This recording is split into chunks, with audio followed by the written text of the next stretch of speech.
पापी लोगों को पाप करते देखकर भी भगवान क्यों चुप रहते हैं।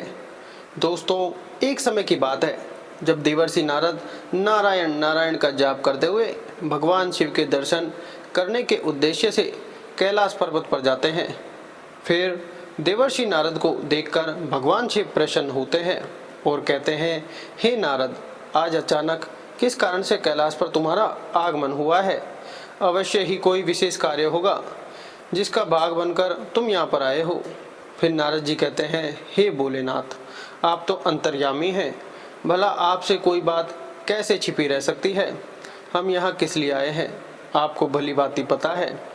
हे प्रभु, आज मेरे मन में एक शंका निर्माण हो रही है, उसी का समाधान करने के उद्देश्य से आपके पास आया हूँ। कृपया मेरी इस शंका का समाधान कीजिए। तब भगवान शिव कहते हैं, हे नारद, तुम्हारे मन में जो भी शंका हो निसंकोच होकर पूछो, मुझे तुम्हारी इन शंका का समाधान करके खुशी होगी। फिर नारद जी कहते हैं, पापी लोगों को पाप करते देखते हुए भी भगवान क्यों चुप रहते हैं। तब भगवान शिव कहते हैं, हे नारद, तुमने पूरे मानव जाति के कल्याण हेतु प्रश्न किया है, जो मैं इस प्रश्न का उत्तर एक छोटी सी कथा के माध्यम से देना चाहता हूँ। इसलिए तुम इस कथा को ध्यान से और मन लगाकर सुनना, और जो भी मनुष्य इस कथा को ध्यान और मन लगाकर सुनता है वह अपने जीवन काल में किसी भी बात को लेकर कभी भी पश्चाताप नहीं करता है, और वह मनुष्य जान जाता है कि पापी लोगों को पाप करता देखकर भी भगवान क्यों चुप रहते हैं। तो दोस्तों, फिर भगवान शिव कथा को सुनाना प्रारंभ करते हैं। प्राचीन समय की बात है, एक जंगल में एक मोरनी और मोर का जोड़ा रहा करते थे। वह दोनों पति पत्नी एक दूसरे से बड़ा प्रेम करते थे, एक दूसरे का बड़ा आदर सम्मान करते थे, और उनका जीवन बड़े सुख और सुंदर से कट रहा था। उनके जीवन में किसी प्रकार का कोई दुख नहीं था। फिर एक दिन की बात है, मोरनी अपने पति मोर से कहती है, हे पिया जी, भगवान की जिंदगी कितनी सुखी है, कितना आराम भरी है। उन्हें सिर्फ इस दुनिया को चलाना होता है और बैठे बैठे वह पूरी दुनिया को चलाते हैं। उन्हें कोई मेहनत का काम नहीं करना पड़ता है, और उन्हें उनके भक्त अच्छे अच्छे भोग लगाते हैं और उन्हें अच्छे अच्छे पकवान खाने को मिलते हैं। दूसरी ओर हमारा जीवन कितना कठिन है, हमें रोज अपना दाना पानी लोगों से छुप छुप कर जंगल में ढूंढना पड़ता है। दोस्तों, इस पर मोर कहता है, हे प्रिय, ऐसा नहीं है, भगवान का काम बहुत कठिन है। भगवान को यह पूरी सृष्टि चलाने के लिए बड़ी मेहनत करनी पड़ती है। मैं तुम्हें एक कथा के माध्यम से समझाता हूँ, तब तुम्हें मेरी बात समझ में आएगी। एक गांव की बात है। उस गांव में भगवान शिव का एक बहुत ही सुंदर मंदिर बना हुआ था, और उस मंदिर के बगल ही एक छोटा सा भगवान भोलेनाथ का शिवलिंग भी था। उस मंदिर की देखभाल के लिए उसी गांव का एक सोहन नाम का व्यक्ति सेवा में लगा हुआ था, जो सुबह शाम मंदिर की साफ सफाई करता था और दोनों समय स्नान ध्यान करने के बाद भगवान की पूजा अर्चना करता था। वह आदमी बहुत ही निर्धन और दुखी था। मंदिर पर आने वाले श्रद्धालुओं द्वारा उसे जो कुछ दान दक्षिणा दे दी जाती थी, वह उसी से अपने परिवार का गुजारा करता था। मंदिर परिसर में काम करते करते वह अपनी जिंदगी से जुड़ी निजी शिकायतें भगवान की प्रतिमा के सामने खड़ा होकर करता रहता था। कभी घर की बातें, कभी परिवार की बातें, तो कभी दुनियादारी की बातें करता था। दोस्तों, फिर आगे मोरनी से कहता है, हे प्रिय, एक दिन की बात है, वह भगवान भोलेनाथ के शिवलिंग की प्रतिमा के समक्ष खड़ा होकर दोनों हाथ जोड़कर कुछ शिकायतें भगवान से कर रहा है। हे भगवान, आपकी ज़िंदगी कितनी आरामदायक है। आप तो बस मंदिर में एक जगह आराम से बैठे रहते हैं और लोगों की प्रार्थनाएं सुनते रहते हैं, और कोई तुम्हें लड्डुओं का भोग लगा जाता है तो कोई प्रसाद चढ़ा जाता है। तरह तरह के मिष्ठान और पकवान भी आपको यहीं बैठे बैठे खाने को मिलते रहते हैं। तुम्हारा जीवन कितना आसान है और मेरी ज़िंदगी कितनी कठिन है, और मेरी छोटी सी ज़िंदगी है, उसमें हजारों तरह के दुख भरे पड़े हैं और हजारों तरह की परेशानियां आप दे दिए हैं। दिन भर कड़ी मेहनत करता हूं, तब कहीं 2 समय का खाना मैं अपने परिवार के लिए जुटा जाता हूं, और वहीं पापी पाखंडी लोगों को देखो, दिन रात बुरे कामों में लिप्त रहते हैं, फिर भी मौज की ज़िंदगी जी रहे हैं। हे भगवान, यदि मेरी भी ज़िंदगी आपकी तरह हो जाती तो मेरा जीवन कितना खुशहाल होता। दोस्तों तभी अपने उस भक्त की ऐसी बातें सुनकर भगवान से रुका नहीं गया और वह उसी शिवलिंग के प्रतिमा से ही अपने त्रिभुज रूप में भगवान शिव अपने नंदी के साथ में प्रकट हो जाते हैं और कहते हैं, हे पुत्र, तुम गलत सोच रहे हो। तुम जैसा सोच रहे हो वैसा नहीं है। दूर से देखने पर सबका जीवन अपने जीवन से अच्छा दूसरों का जीवन ही दिखाई पड़ता है। जब हमें उसकी वास्तविक जिंदगी का पता चलता है तब समझ में आता है कि यह तो मुझसे भी गया गुजरा जीवन जी रहा है। तुम मेरी जिंदगी को आसान समझ रहे हो। मेरा जीवन उतना आसान नहीं है जितना तुम समझ रहे हो।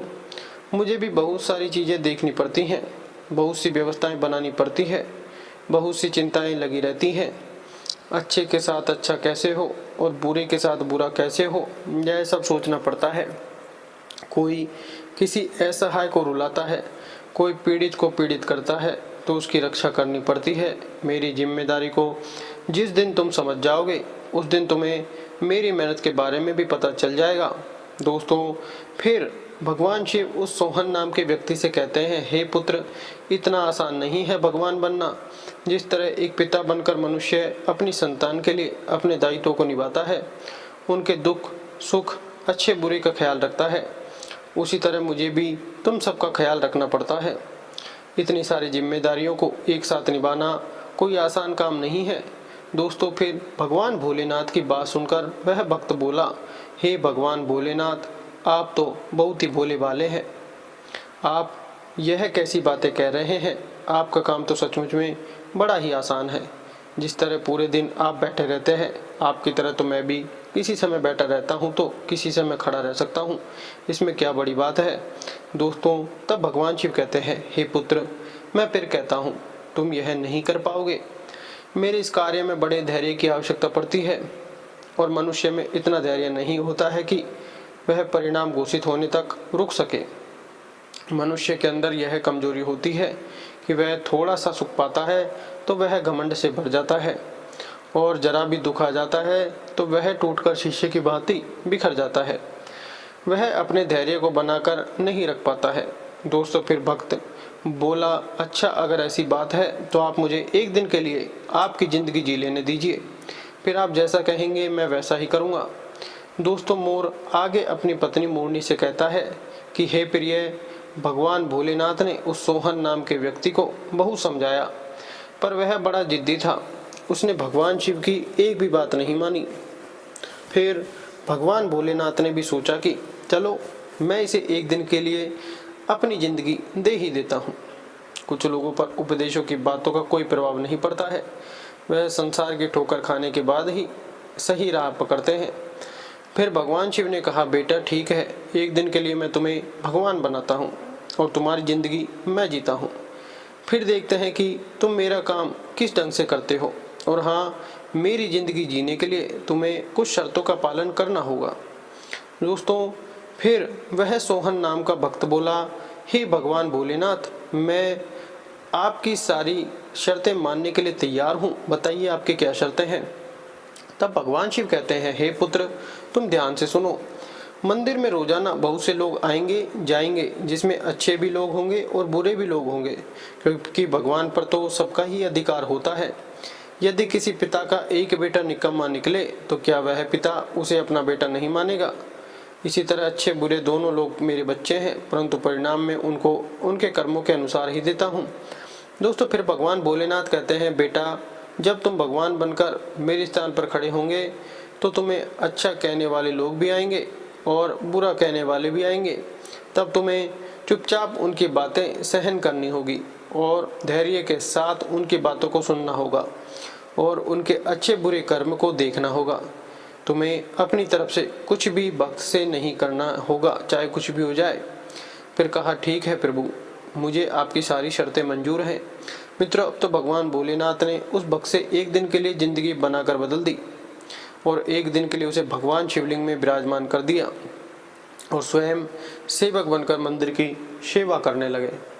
दोस्तों, फिर जब कुछ समय बीता तो क्या होता है कि उसी नगर का एक धनी सेठ उस मंदिर में माथा टेकने के लिए आता है और वह भगवान के आगे हाथ जोड़कर प्रार्थना करता है, हे भगवान, मैंने अरबों रुपए लगाकर एक बहुत बड़े कारखाने का निर्माण कराया है।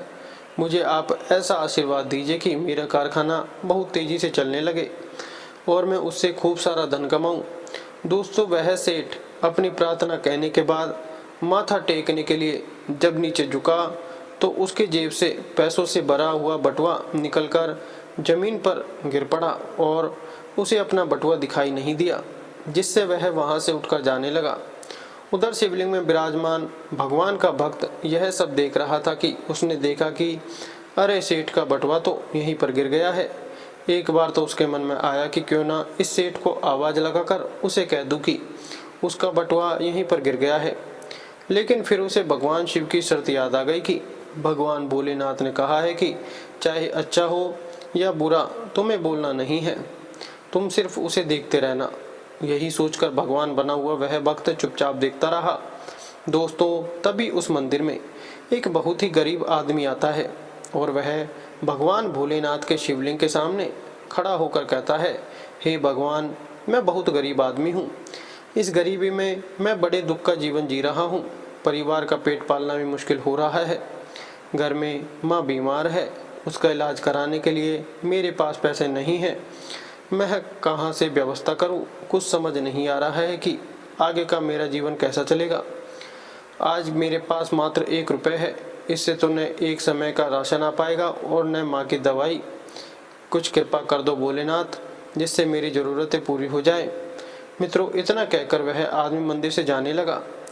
तभी उसकी नज़र पैसों से भरे एक बटुए पर पड़ी, जिससे उसने तुरंत बटुआ उठा लिया।